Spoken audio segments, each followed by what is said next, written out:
Hello, readers. Welcome back to Reads with Rune B. Today we are in the park in Southampton. First of all, I want to thank you for all your support, for all your views. You're awesome. We are going to continue today with our read Alice's Adventures in Wonderland. And it only has 3 chapters left. And then we will be going on to Alice's Adventures Through the Looking Glass. Which is 7 chapters, so it'll be 7 videos, so you'll get a video every week. And then after that, we will be going on to J.M. Barrie's Peter Pan. So, and one of my viewers, one of you out there in YouTube land, has reached out to me and given me a request. So we will be taking care of that request when we start reading Peter Pan. So let's get to it. We are chapter 7, the Mock Turtle story. And here is the Mock Turtle and Alice and the Griffin who Alice bumped into. So let's get to it. The Mock Turtle's story. "You can't think how glad I am to see you again, dear old thing," said the Duchess, as she tucked her arm affectionately into Alice's, and they walked off together. Alice was very glad to find her in such a pleasant temper, and thought to herself, perhaps it is only the pepper that made her go so savage when they met in the kitchen. "When I'm a duchess," she said to herself, not in a very hopeful tone though, "I won't have any pepper in my kitchen at all. Soup does very well without. Maybe it's always the pepper that makes people hot-tempered," she went on, very much pleased at having found out a new kind of rule. "And vinegar. That makes them sour, and chamomile that makes them bitter, and barley sugar, and such things that make children sweet-tempered. I only wish people knew that. They wouldn't be so stingy about it, you know." She had quite forgotten that the Duchess by this time was a little startled when she heard her voice close to her ear. "You're thinking about something, my dear, and that makes you forget to talk. I can't tell you just now what the moral of that is, but I shall remember it in a bit. Perhaps it hasn't one," Alice ventured to remark. "Tut, tut, child," said the Duchess. "Everything's got a moral, if only you can find it." And she squeezed herself closer to Alice's side as she spoke. And there is Alice walking with the Duchess.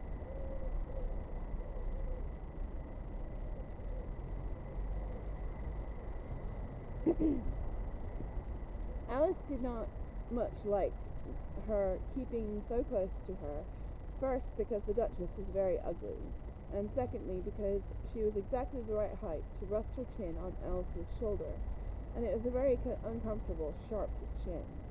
However, she did not like to be rude, so she bore it as well as she could. "The game's going on rather better now," she said, by the way of keeping it up the conversation a little. "'Tis so," said the Duchess, "and the moral of that is, oh, 'tis lovely, that makes the world go round." "Somebody said," Alice whispered, "that it's done by everybody minding their own business." "I dare say you're wondering why I don't put my arm around her waist," said the Duchess, after a pause. "The reason is, I'm doubtful about the temper of your flamingo. Shall I try the experiment?" "He might bite," Alice cautiously replied, not feeling at all anxious to have the experiment tried. "Very true," said the Duchess. "Flamingos and mustard both bite, and the moral of that is, birds of a feather flock together." "Only mustard isn't a bird," Alice remarked. "Right, as usual," said the Duchess. "What a clear way you have of putting things. It's a mineral, I think," said Alice. "Of course it is," said the Duchess. He seemed ready to agree with everything that Alice said. "There's a large mustard mine near here, and the moral of that is, the more there is of mine, the less there is of yours." "Oh, I know," said Alice, who had not attended to this last remark. "It's a vegetable. It doesn't look like one, but it is." "I quite agree with you," said the Duchess. "And the moral of that is, be what you would seem to be." Or, if you would like to put it more simply, never imagine yourself to be otherwise than what it might appear to others that you are, or were, or might have been. Was not otherwise than what you had been or would have been appeared to be otherwise to them.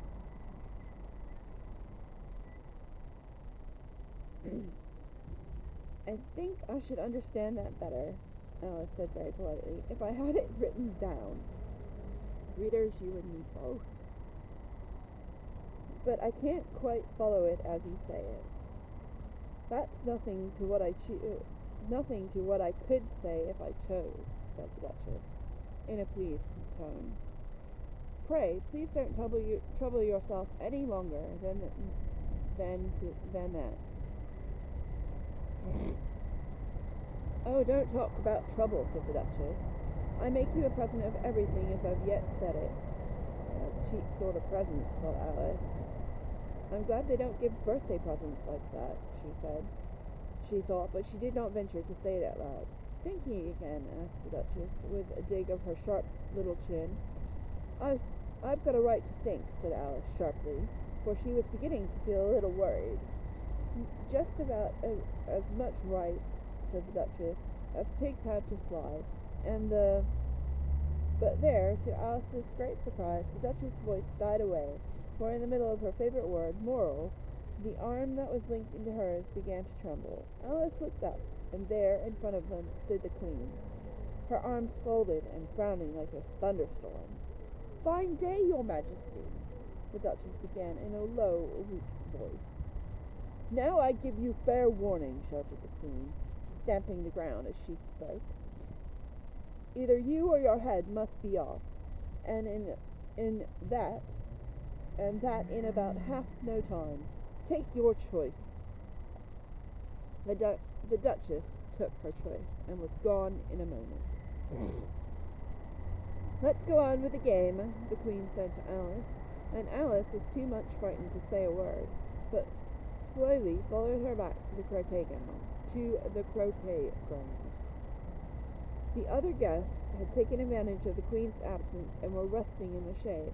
However, the very moment they saw her, they hurried back to the game, the Queen merely remarking in a moment's delay would cost them their lives.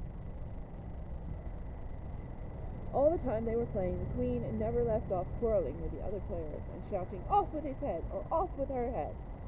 And those whom she sentenced were taken into custody by soldiers, who, of course, had to leave off being archers to do this, so that by the end of half an hour or so there were no archers left, and all the players except the King, the Queen, and Alice were in the custody or under the sentence of execution.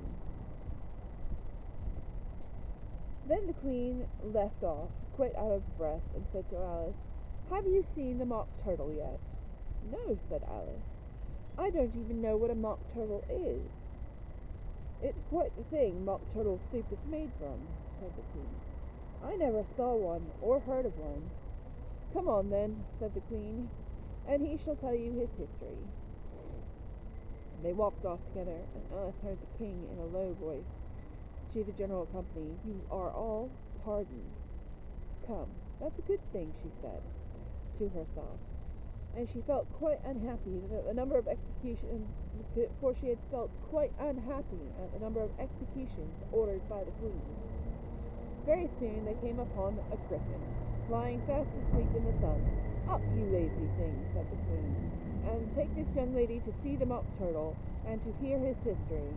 I must go back and see to some executions I have ordered today." And off she walked, leaving Alice with the griffin. And here is Alice meeting the griffin. Doesn't look very happy, does he?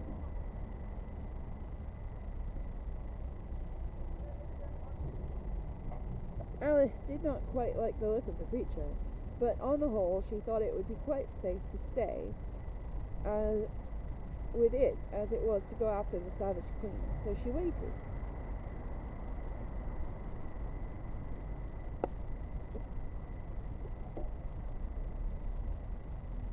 The griffin sat up and rubbed its eyes, and then watched till the queen was out of sight, and then chuckled. "What fun," said the griffin, half to itself and half to Alice. "What is the fun?" said Alice. "Why, she," said the griffin. "It's all in her fancy that they never executes nobody. You know, come on." "Everybody says come on here," thought Alice, as she went slowly after it. "I've never felt so ordered about before in all my life.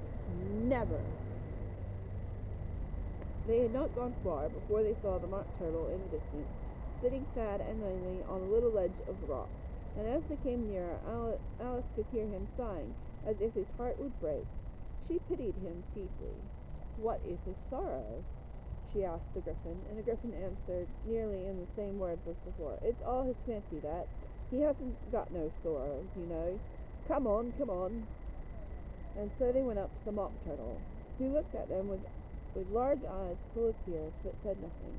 "This here young lady," said the griffin, "she wants to know your history, she do." "I'll tell her," said the Mock Turtle, in a deep, hollow tone, "if you'll sit down, both of you, and don't speak a word until I've finished." So they sat, and nobody spoke for some minutes, and Alice thought to herself, "I don't see how he can ever finish if he doesn't begin." But she waited patiently. "Once," said the Mock Turtle at last, with a deep sigh, "I was a real turtle." These words were followed by a very long silence, broken only by an occasional exclamation of "crack" from the griffin, and the constant heavy sobbing of the Mock Turtle. Alice very nearly got up and saying, "Thank you, sir, thank you for your interesting story," but she could not help thinking that there must be more to come, so she sat still and said nothing. "When we were little," the Mock Turtle went on at last, more calmly, though still sobbing every now and again, "we went to school in the sea, and the master was an old turtle. We used to call him Tortoise." Why did you call him Tortoise if he wasn't one?" "We call him Tortoise because he taught us," said the Mock Turtle angrily. "You really are very dull."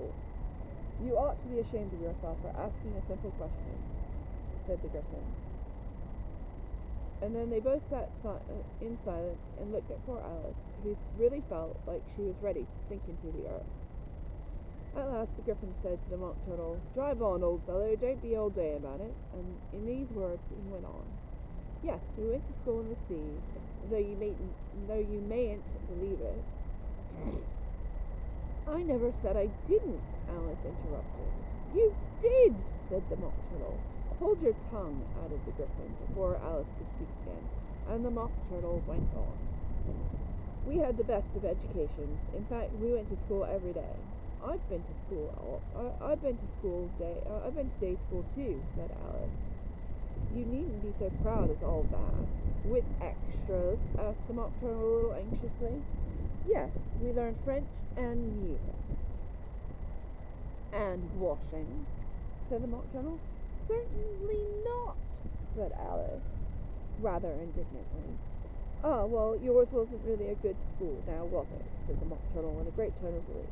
"Now at ours they had the end of the bill, French music and washing extra. You couldn't have wanted it that much, living at the bottom of the sea." "I couldn't afford to learn it," said the Mock Turtle with a sigh. "I only took the regular course." "And what was that?" "Reading and writing, of course, to begin with, and then in different branches of arithmetic, ambition, distraction, uglification, and derision." "What's that?" "Uglification? I've never heard of it," Alice ventured to say. The griffin lifted up both his paws in surprise. "You've never heard of uglifying it?" it exclaimed. "You know what it is to beautify, I suppose?" "Yes," said Alice doubtfully. "It means to make, well, anything prettier." "Well then, if you don't know what uglify is, you are a simpleton." Alice did not feel encouraged to ask any more questions about it, so she turned to the Turtle and said, "What else did you learn?" "Well, there was a mystery," the Mock Turtle replied, counting off the subjects on his flappers. "Mystery, ancient and modern, with seography and then drawing. The drawing master was an old